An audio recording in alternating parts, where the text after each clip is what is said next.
കോട്ടയം ജില്ലയിലെ സ്ഥിതി നോക്കിയാൽ കോട്ടയം ജില്ലയിൽ മഴയ്ക്ക് ശമനമുണ്ടായിട്ടുണ്ട്. ഇന്നലെ രാത്രി വൈകി പാലാ നഗരത്തിൽ നിന്നും വെള്ളമിറങ്ങിയെങ്കിലും ജില്ലയുടെ താഴ്ന്ന പ്രദേശങ്ങൾ ഇപ്പോഴും വെള്ളത്തിനടിയിലാണ്. ജില്ലയിൽ 28 വില്ലേജുകളെ വെള്ളപ്പൊക്കവും മണ്ണിടിച്ചിലും ബാധിച്ചെന്നാണ് വിവരം.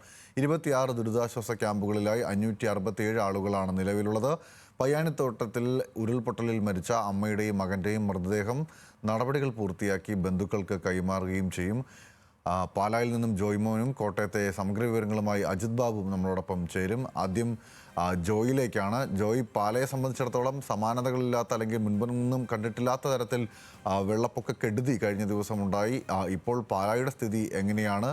അവിടെ വെള്ളം ഇറങ്ങിയോ? എന്താണ് രാവിലെ നമുക്ക് അവിടെ നിന്നും ലഭിക്കുന്ന വിവരങ്ങൾ?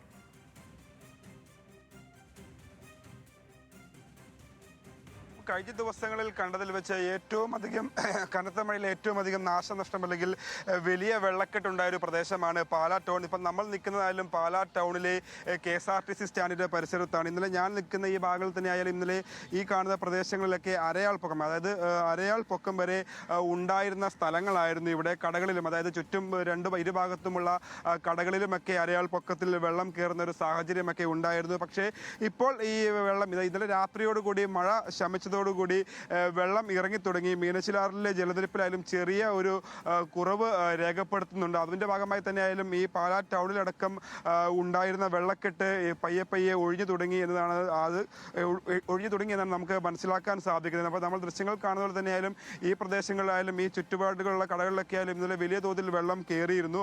ഇപ്പോൾ തന്നെയായാലും രാവിലെ വെള്ളം കുറഞ്ഞതനുസരിച്ച് ഈ നമ്മൾ ദൃശ്യങ്ങൾ കാണുന്ന പോലെയായാലും ഈ വഴിയിൽ യാത്ര, അതായത് ഈ വഴിയിലുള്ള ഗതാഗതം വരെ ഇന്നലെ സ്തംഭിച്ചിരിക്കുന്ന ഒരു സാഹചര്യമായിരുന്നു ഇന്നലെ ഉണ്ടായിരുന്നത്. അതായത് വലിയ വാഹനങ്ങൾക്ക് പോലും ഈ വഴി പോകാൻ സാധിക്കാത്ത ഒരു സ്ഥിതി ഉണ്ടായിരുന്നു. എന്നാൽ നിലവിൽ രാവിലെയോടുകൂടി തന്നെയായാലും ഇന്നലെ വെള്ളം ഇറങ്ങി തുടങ്ങി.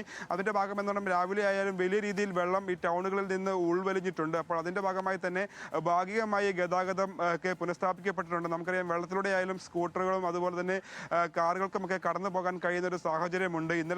ഇന്നലെയാണെങ്കിൽ തന്നെയായാലും ഈ പാലാ ടൗണിൽ നിന്ന് മറ്റ് പ്രദേശങ്ങളിലേക്ക്, അതായത് ഈരാറ്റുപേട്ട, അതുപോലെ തന്നെ കോട്ടയം, അതുപോലെ പൊൻകുന്ന ഭാഗങ്ങളിലേക്കൊക്കെ യാത്രയ്ക്ക് ഒരു നിയന്ത്രണങ്ങൾ ഏർപ്പെടുത്തുന്ന ഒരു സാഹചര്യങ്ങൾ ഇന്നലെ ഉണ്ടായിരുന്നു. പക്ഷേ ഇന്നലെ ഇപ്പോൾ നിലവിലത്തെ സാഹചര്യത്തിൽ ഈരാറ്റുപേട്ട, അതായത് നമ്മുടെ ഇവിടെ നിന്ന് ഈരാറ്റുപേട്ട പോകുന്ന ഭാഗത്തേക്ക് മാത്രമാണ് നിലവിൽ വെള്ളക്കെട്ട്, ഇതുപോലെ തന്നെ ഒരു രൂക്ഷമായൊരു വെള്ളക്കെട്ടുള്ളത്. ഒരു താഴ്ന്ന പ്രദേശമാണ് ആ ഭാഗം. മറ്റുള്ളിടങ്ങളിലില്ല, അതായത് ഈ കൊട്ടാരമറ്റം പരിസരത്തും ഇതേപോലെ തന്നെ വെള്ളക്കെട്ട് ഉണ്ട്. പക്ഷെ എന്നാലും ഇന്നലത്തെ അപേക്ഷിച്ച് വെള്ളത്തിന്റെ അളവിൽ വലിയ കുറവുണ്ട്. ഇപ്പോൾ നമുക്ക് ദൃശ്യങ്ങൾ കാണാം, ഒരുപാട് വാഹനങ്ങൾ ഈ കൊട്ടാരമറ്റം ഭാഗത്ത് നടക്കം ഈ KSRTC പരിസരത്തേക്ക് ഈ വഴിയെ കടന്നു വരുന്ന ഒരു സാഹചര്യമുണ്ട്. ഇന്നലെയായാലും ഈ നേരെ പോകുന്ന വഴിയിലാണ് ഈ കുരിശുപള്ളി, പാലാ കുരിശുപള്ളി ഉള്ളത്. അപ്പോൾ കുരിശുപള്ളി തന്നെയായാലും കുരിശുപള്ളിക്കകത്തേക്ക് വരെ വെള്ളം കയറുന്ന ഒരു സാഹചര്യമായിരുന്നു ഇന്നലെ ഉണ്ടായിരുന്നെങ്കിൽ നിലവിൽ വെള്ളത്തിനൊക്കെ വലിയ ഒരു കുറവുണ്ട്. എന്തായാലും ഇപ്പോൾ കടകളിൽ തന്നെയായാലും വെള്ളമൊക്കെ ഇറങ്ങി തുടങ്ങി. അപ്പോൾ നമുക്കതിൽ കുറച്ച് വ്യാപാരികളുണ്ട്. അപ്പോൾ അവരോട് ചോദിക്കാം, ചേട്ടാ ഇതില് വെള്ളം ഇറങ്ങി തുടങ്ങി, കടലിലൊക്കെ വെള്ളം കയറിയിരുന്നോ? മുട്ടിന് താഴെ വെള്ളമായിരുന്നു കടയ്ക്കകത്ത്. എന്തായാലും വെള്ളം ഇറങ്ങി പോകുമായിരിക്കുമല്ലോ. ഇറങ്ങി പോകുന്ന പ്രതീക്ഷിക്കുന്നുണ്ട്. ഇന്നലെ 5 മണി മുതൽ വെള്ളം ഇറങ്ങാൻ തുടങ്ങിയതല്ലേ. ഇപ്പോഴാണ് ഒന്ന് ബിജു വിളിക്കേ 5 മണിക്ക് ഞാൻ ഇവിടെ വന്നിരിക്കുന്ന വെള്ളം ഇറങ്ങിയില്ല. വൈകിട്ട് വരെ 8 മണി വരെ ഇരുന്ന് 8 മണി നിന്നിട്ട് ഒരടി പോലും ഇറങ്ങിയില്ലായിരുന്നു. രാവിലെ എപ്പോ വന്നാ? ഞാനിപ്പോ 4:30 പോന്ന.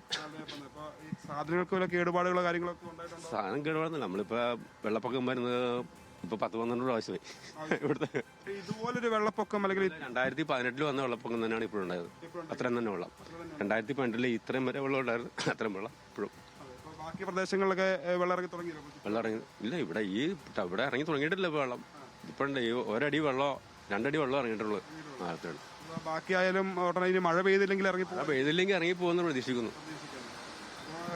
ഇപ്പോൾ വ്യാപാരികളായാലും ഇപ്പോൾ ഇന്നലെ വരെ, അതായത് ഇന്നലെ വൈകുന്നേരം വരെ ചേട്ടൻ ഈ കടയിൽ ഉണ്ടായിരുന്നു, ഒരു 8 മണിയോളം വരെ. അപ്പോഴൊന്നും വെള്ളം ഇറങ്ങിയതില്ല. പക്ഷേ അതിനുശേഷമായാലും ഒരു 2 അടിയോളം വെള്ളത്തിന്റെ അളവ് കുറഞ്ഞിട്ടുണ്ട്. ഇപ്പോൾ മറ്റ് പ്രദേശങ്ങളായി തന്നെ ആയാലും ഇപ്പോൾ നിലവിൽ ഈരാറ്റുപേട്ട ഭാഗത്തേക്ക് മാത്രമാണ് ചെറിയൊരു നിയന്ത്രണം അല്ലെങ്കിൽ അങ്ങോട്ട് എത്തിപ്പെടാൻ കഴിയാത്തൊരു സാഹചര്യമുള്ളത്. ബാക്കിയുള്ള എല്ലാ പ്രദേശങ്ങളിലായാലും ജലനിരപ്പ് അല്ലെങ്കിൽ ഈ റോഡിലേക്കും അടക്കം കയറിയ വെള്ളത്തിന്റെ അളവൊക്കെ കുറഞ്ഞിട്ടുണ്ട്. ഇപ്പോൾ നമുക്കറിയാം, ഇപ്പോൾ നിരവധി ദുരിതാശ്വാസ ക്യാമ്പുകൾ അടക്കം